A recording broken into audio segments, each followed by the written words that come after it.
ZEE5 ಇರುವಾಗ ನೀವು ನಿಮ್ಮ ನೆಚ್ಚಿನ ಶೋಗಳನ್ನ ಎಂದಿಗೂ ಮಿಸ್ ಮಾಡಿಕೊಳ್ಳುವುದಿಲ್ಲ. ಅದು ಸಂಪೂರ್ಣ ಉಚಿತವಾಗಿ.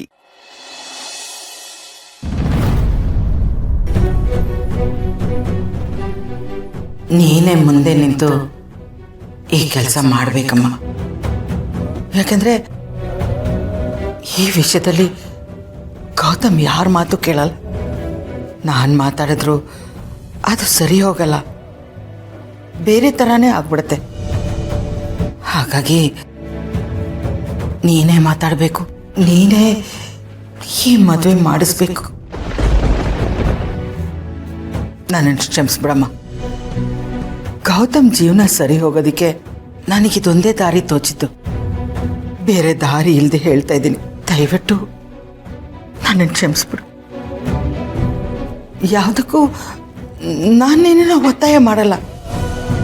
ಆ ಹಕ್ಕು ನಮ್ಗೆ ಯಾರಿಗೂ ಇಲ್ಲಮ್ಮ. ನೀನು ಹಾಗೆ ಮಾಡೋದ್ರಿಂದ ಎಲ್ರಿಗೂ ನೆಮ್ಮದಿ ಸಿಗತ್ತೆ, ಎಲ್ಲ ಗೊಂದಲಕ್ಕೂ ತೆರೆ ಬೀಳತ್ತೆ. ನೀನೇ ಮುಂದೆ ನಿಂತು ಮಾಡೋದ್ರಿಂದ ಯಾರಿಗೂ ಗಿಲ್ಟ್ ಕಾಡಲ್ಲ. ನಿನಗೆ ಅನ್ಯಾಯ ಆಗ್ತಿದೆ ಅಂತ ಮನ್ಸಿಗೆ ಬಂದ್ಬಿಟ್ರೆ ಇದಕ್ಕೆ ಯಾರೂ ಕೈ ಹಾಕಲ್ಲ, ಎಲ್ಲರೂ ಸುಮ್ಮನಾಗ್ಬಿಡ್ತಾರೆ.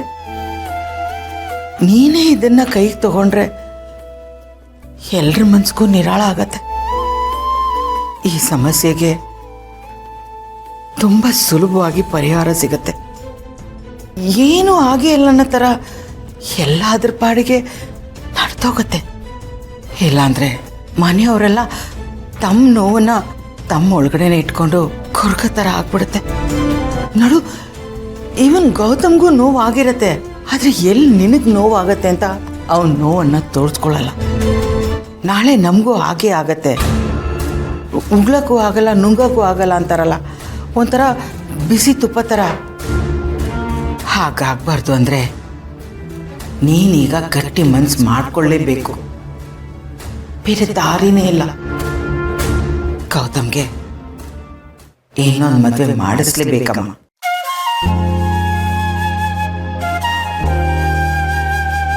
ಪ್ಲೀಸ್ ಅಮ್ಮ, ನೀನೀಗ ಮನ್ಸು ಬದಲಾಯಿಸಿದ್ರೆ ಮುಂದೆ ಮುಂದೆ ಎಲ್ರಿಗೂ ಕಷ್ಟ ಆಗತ್ತೆ. ಈಗ ಇಲ್ಲಿ ಇನ್ನೂ ಒಂದು ದೊಡ್ಡ ಸಮಸ್ಯೆ ಇದೆ. ಹೀಗೆಲ್ಲ ಆದ್ಮೇಲೆ ನಮ್ಮ ಗೌತಮ್ ಜಾತಕನ ಜ್ಯೋತಿಷಾಸ್ತ್ರ ತೋರಿಸ್ದೆ.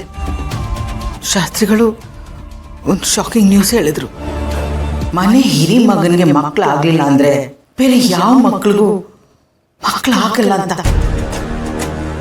ಮುಂದಿನ ತಲೆಮಾರಿಗೆ ಯಾರು ಇಲ್ದಂಗೆ ಆಗ್ಬಿಡತ್ತೆ. ಇಡೀ ವಂಶ ನಿರ್ವಂಶ ಆಗೋ ಅಪಾಯ ಇದೆ ಅಂತ ಹೇಳಿದ್ದಾರೆ. ಅದು ನಿಜ ಆದ್ರೆ ತುಂಬಾ ದೊಡ್ಡ ಸಮಸ್ಯೆ ಆಗ್ಬಿಡತ್ತಮ್ಮ. ನಿನ್ ಕೈ ಮುಗಿದು ಕೇಳ್ಕೊತೀನಿ, ಮನಸ್ಸು ಗಟ್ಟಿ ಮಾಡ್ಕೊ. ಇಲ್ಲಾಂದ್ರೆ ನಮ್ಮ ವಂಶಕ್ಕೆ ಯಾರೂ ಇರಲ್ಲ, ಎಲ್ಲ ನಮ್ಮ ಕಾಲಕ್ಕೆ ಮುಗ್ದೋಗತ್ತೆ. ಪ್ಲೀಸ್ ಭೂಮಿಕಾ, ಈಗ ನೀನೇ ನಮ್ಮನ್ನೆಲ್ಲ ಈ ಅಪಾಯದಿಂದ ಪಾರು ಮಾಡಬೇಕು.